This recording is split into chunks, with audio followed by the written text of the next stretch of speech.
Eu vou pedir para os irmãos que abram suas Bíblias no texto que será de base para a nossa pequena e breve reflexão, que está lá em Mateus 10, os versículos 34 a 39.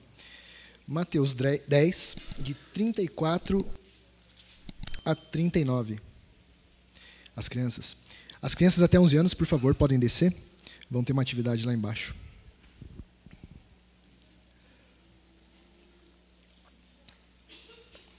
Então, Mateus 10, 34 a 39.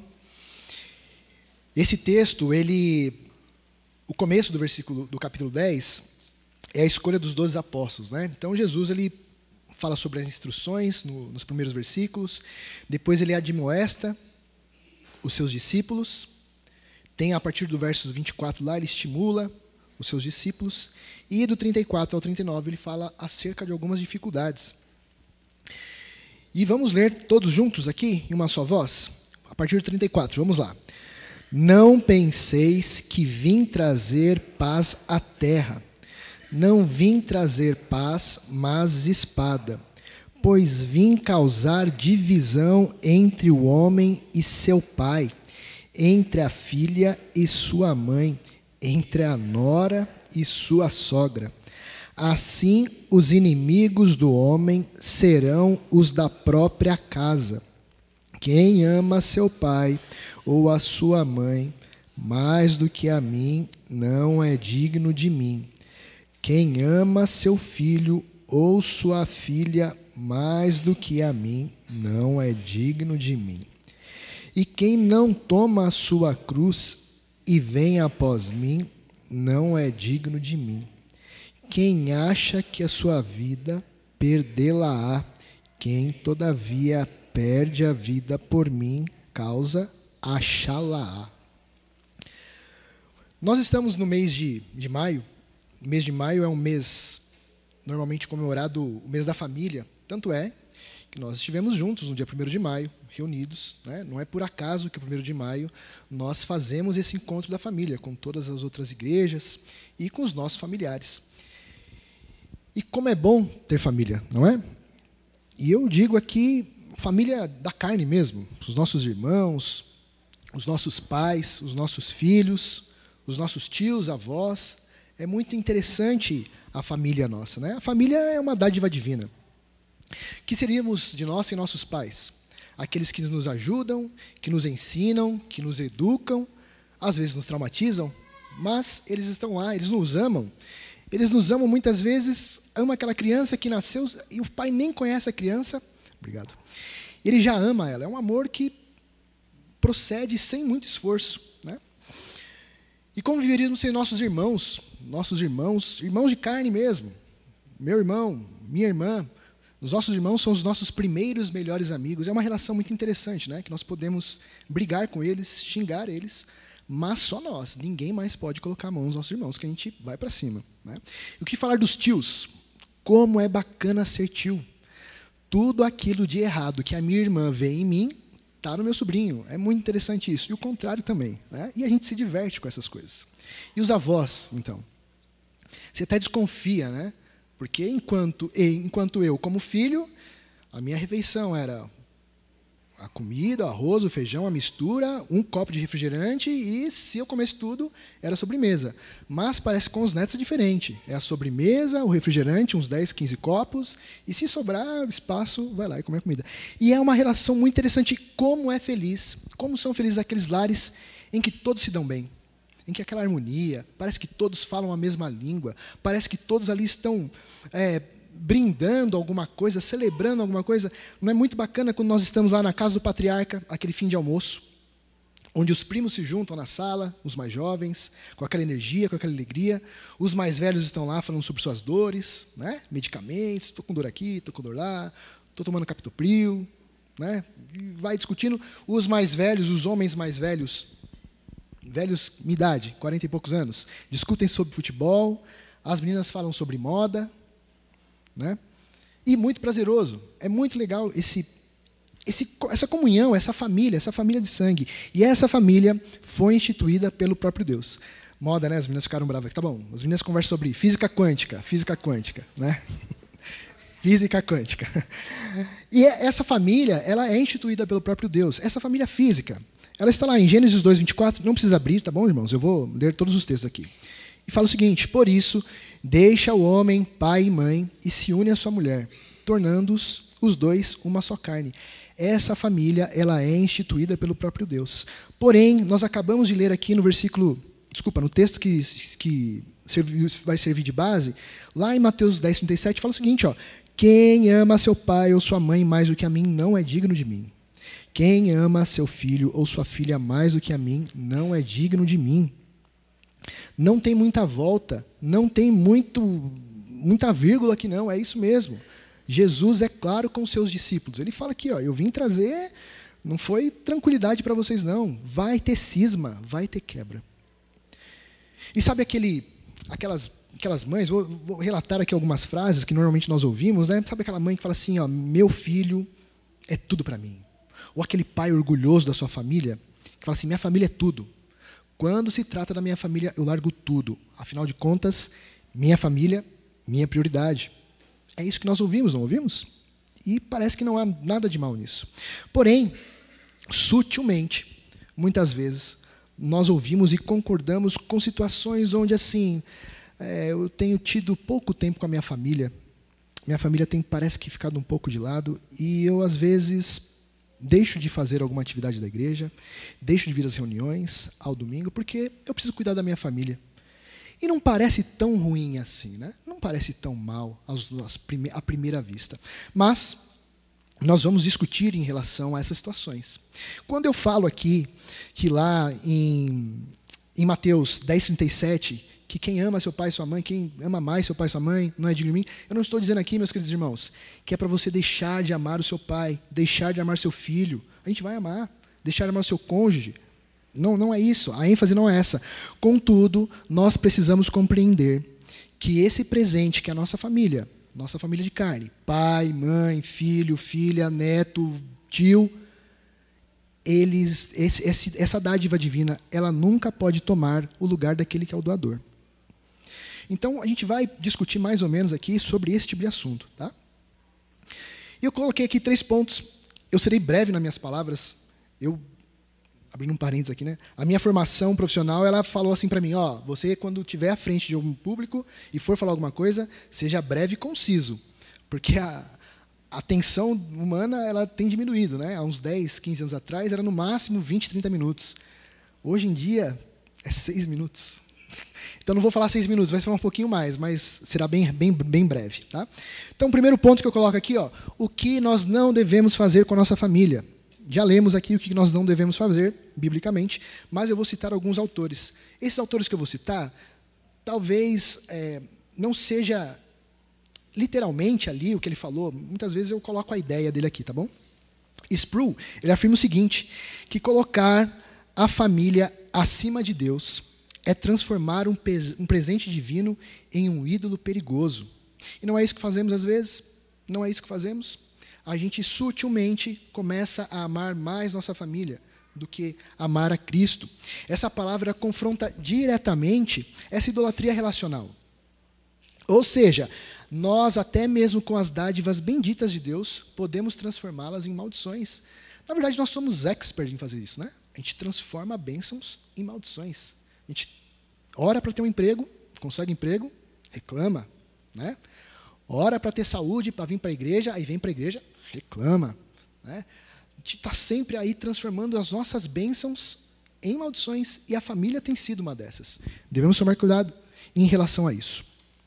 Outro autor muito importante que fala, um teólogo muito importante que fala acerca da relação familiar com os cristãos, é John Piper. Ele fala o seguinte, isso aqui abala conosco, né? Vou falar aqui. Ele fala o seguinte, ó, a maior necessidade da nossa família é que amemos mais a Cristo do que eles. Nós devemos amar mais a Cristo do que eles. Ou seja, quando colocamos Cristo acima da família, nós não deixamos de amar nossa família. Nós não amamos menos nossa família, mas nós passamos a amar nossa família com profundidade. Nós passamos a amar nossa família de forma verdadeira. Porque um amor, ele edifica, ele não vai adular. O amor ele não vai ficar fazendo carinho toda hora, ele vai edificar a sua família. Um amor verdadeiro. Um amor verdadeiro, ele vai guiar a sua família para a cruz de Cristo. Não para conforto e nem para comodidades e nem para atividades corriqueiras. Então, nós temos aqui como a nossa maior necessidade, ou seja, nossa família tem como maior necessidade que nós amemos a Cristo mais do que a nossa família. Mas um autor aqui, também, teólogo bem destacado aqui ultimamente, é Kevin DeYoung. Ele fala o seguinte, ele fala que os ídolos aceitáveis entre os cristãos evangélicos têm sido o culto à família. E foi o que eu falei aqui. Nós sutilmente, devagar, sorrateiramente, somos ali contaminados por esse sentimento de idolatrar nossa família. Aos nossos olhos parece que idolatrar a família não é algo tão ruim, algo que não afronta a Deus, né? Parece que é uma coisa assim, passível de ser abençoada. Não, estou amando minha família, parece que é uma coisa mais tranquila, mas não é. Ele coloca em destaque aqui que nós não devemos colocar a nossa família acima de Deus e não devemos deixar nossa família como um ídolo, certo? Esse é o primeiro ponto. Como eu falei, eu serei breve, já estou terminando aí. Tá? O segundo ponto é como nós devemos cuidar desse bem. Já sabemos o que não fazer.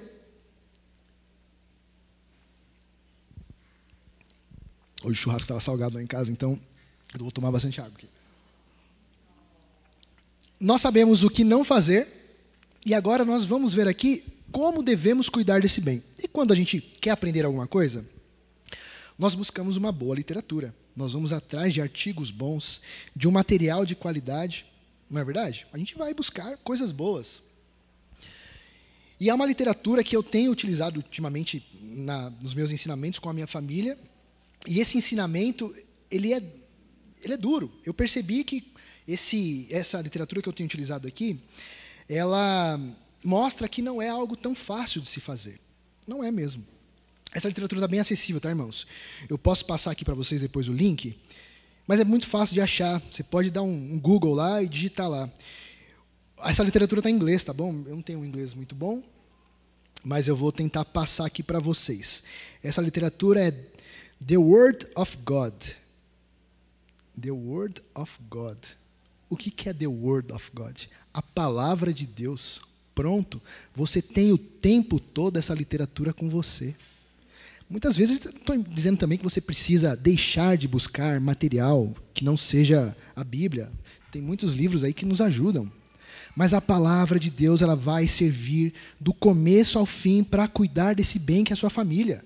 Sim, ela vai te ajudar. E nós desprezamos isso. A gente fica tanto tempo na igreja, tanto tempo nas atividades, e nos esquecemos que essa palavra ela é eficaz. Ela vai ajudar a nossa família a crescer, a se desenvolver.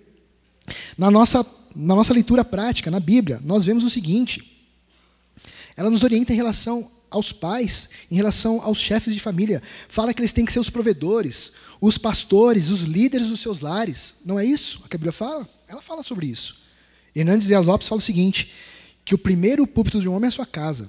Ou seja, homem, você na sua casa, você tem que pregar para sua mulher, para sua família, para os seus filhos. Você tem que ajudá-los a crescer. As mulheres, a Bíblia também fala isso, elas têm que ser decentes, sábias, temperantes, esposas submissas a seus maridos. Fala também sobre os filhos, quanto aos filhos que honrem a seus pais. E quanto à educação dos filhos, é dito lá em Provérbios 22:6, fala o seguinte, ensina a criança no caminho que deve andar, para quando ela se tornar mais velha, que ela não se desvie desse caminho.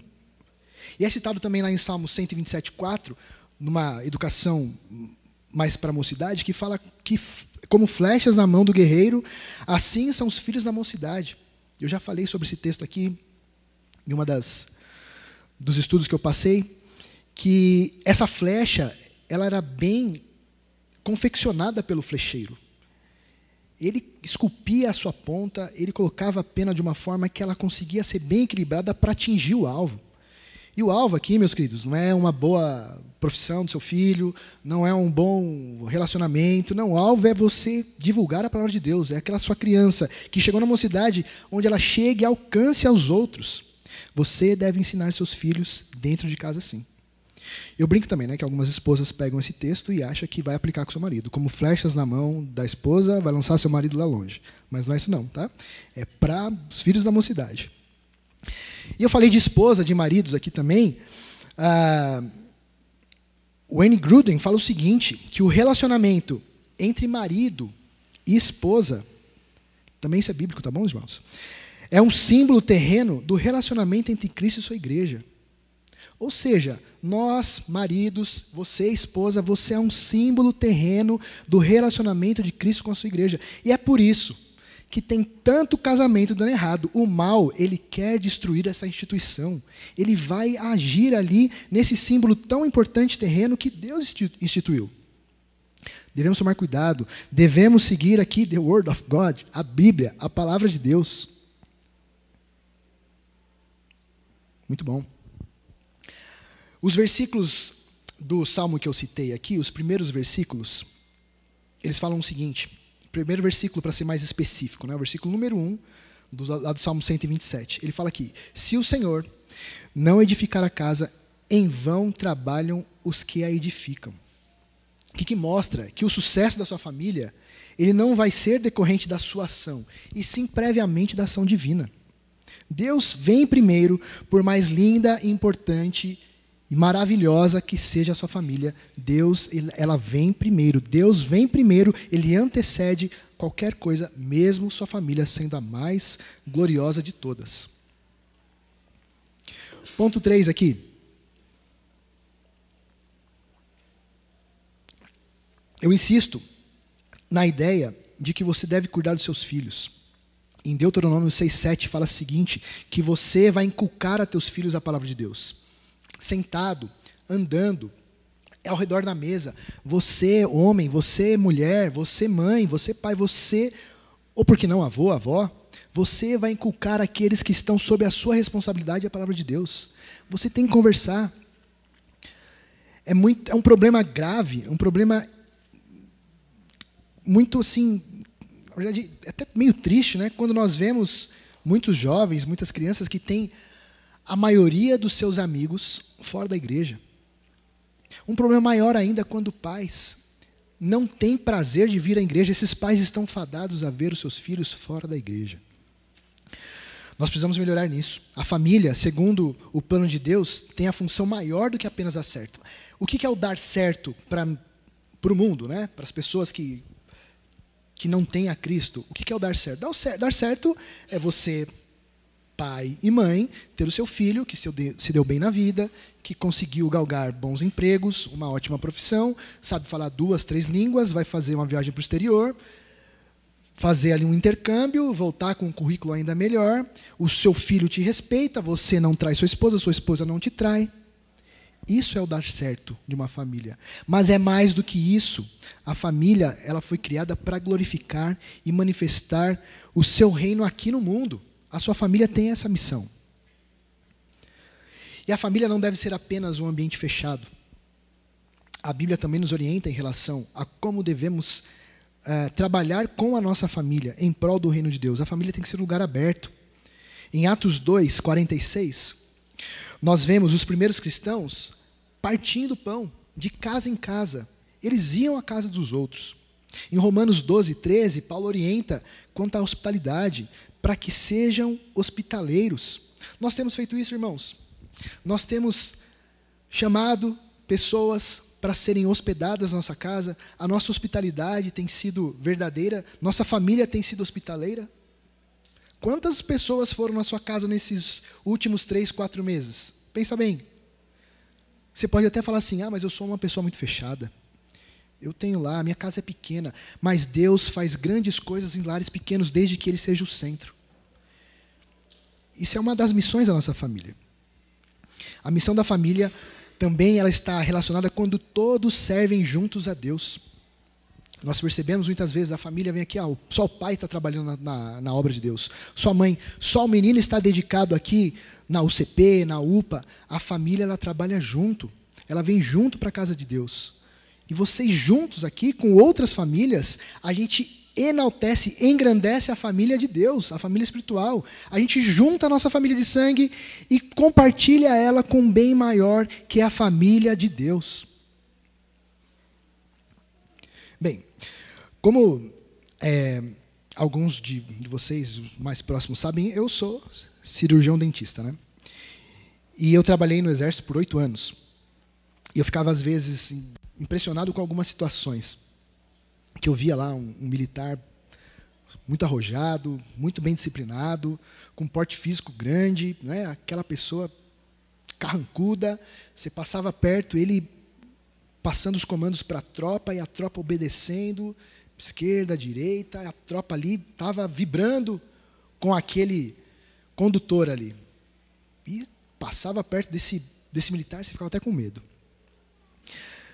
Mas esse militar, ele precisa também de atendimento odontológico, né? E ele tinha que passar comigo. E ele sentava na cadeira lá, e aquela feição. E a gente, né, eu acho que o mundo todo tem assim, dentista e torturador na mesma patamar, né? Parece que a gente está ali para fazer as pessoas sofrerem, não é isso? Você entra no consultório, sentiu o cheirinho de dentista e já está suando, né? E parece que a gente e aí, esses militares que são bravos demais, sentam na cadeira e o semblante dele vai mudando, a mão começa a suar, a boca branca, e ele vai lá e fala com todas as palavras: Tiago, eu sou um leão lá na tropa. Sentado aqui, eu sou um filhotinho. E aqui, meus irmãos, a nossa igreja, a gente tem que tomar cuidado, porque tem muito leão aqui, que faz de tudo lá fora.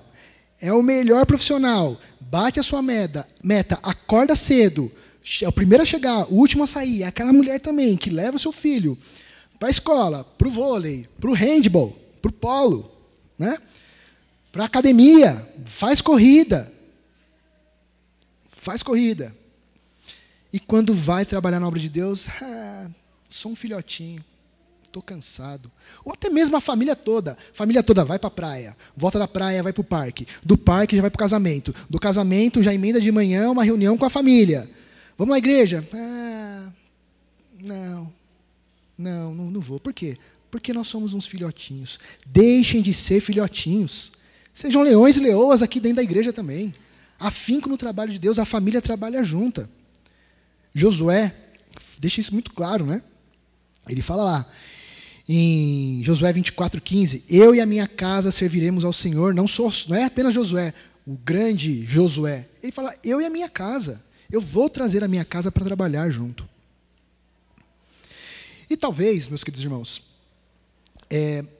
a gente, nesse trabalhar dentro da casa do Senhor, é possível que alguns irmãos se sintam numa situação em que... Mais uma aguinha aqui. Mas esse copo aqui dá, não precisa de mais outro, não. É possível que alguns passem a falar assim, poxa, eu queria trabalhar na igreja, mas eu não consigo me envolver, eu não consigo entrar naquele grupo, parece que a igreja ela é aberta, mas ao mesmo tempo é fechada.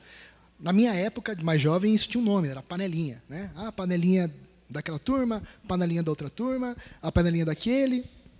E isso acontece. A gente não vai ter um relacionamento com todas as pessoas da igreja. Tem um presbítero da igreja que eu fazia parte, que ele usava esse termo panelinha e trazia para uma visão mais positiva. Ele falou assim, sim, meus irmãos, ele contando, né? Vai haver panelinhas na igreja, vai haver. Mas quando essas panelas se juntam, todas elas aqui, gera um grande banquete. Um grande banquete. E a sua família, fazendo parte dessa panela e vindo ser aqui na igreja um grande banquete, ela vai ser um instrumento coletivo para a adoração e o serviço de Deus. Por fim, meus irmãos, em um tempo em que a cultura vai idolatrar a família, vai incentivar a desconexão espiritual, o chamado de Deus, ele vai de encontro a essas coisas. De encontro significa vai contra, confronta essa ideia. Então o ensinamento de Deus vai contra essa ideia. Nós devemos formar nossas famílias para que elas discipulem, para que elas acolham e para que elas amem. E nós não devemos constituir nossas famílias apenas para que elas deem certo. As nossas famílias têm que gerar frutos. Você tem que dar o seu valor a esse presente de Deus, não transformá-lo em ídolo. Afinal de contas, nós precisamos amar mais a Cristo do que nossa família. E a nossa família precisa que nós amemos mais a Cristo do que ela. Que Deus nos ajude, que Deus nos dê força. Não é uma tarefa fácil, não é uma tarefa tranquila, mas nós temos aqui a palavra de Deus que vai nos ajudar a passar por esses ensinamentos e transmitir esse ensinamento para os nossos familiares e ensiná-los a amar mais a Cristo. Vamos orar? Senhor, tua palavra foi falada aqui. Que nós possamos entender e aplicá-la também, Senhor Deus. A partir de hoje, que lares onde não há cultos domésticos comecem a praticar. Que lares onde não tem disposição ao seu trabalho, que comecem a praticar o seu trabalho, Senhor Deus. Lares onde pessoas, onde pais, mães, filhos, tios e tias estão desanimados com a tua palavra, que o Senhor os anime, Senhor Deus. Que esse amor possa contaminar aqueles que não te conhecem. Nos ajude, Senhor, que a minha família, ela possa ser o centro do teu amor, Senhor Deus. Que eu possa ajudar a minha família, que eu possa ser o pregador do meu lar, que eu possa conseguir educar os meus filhos dentro do teu caminho, Senhor. Nos ajude. Ajude a mim e aos meus queridos irmãos que aqui estão. Esses irmãos que são tão queridos, Senhor Deus, que enfrentam suas lutas, que têm todas as suas dificuldades, Senhor Deus, que amam seus filhos, que amam suas filhas, mas eu peço que o Senhor nos ajude, Senhor. Peço que o Senhor nos ajude para que possamos colocar Cristo em primeiro lugar. Em nome de Jesus. Amém.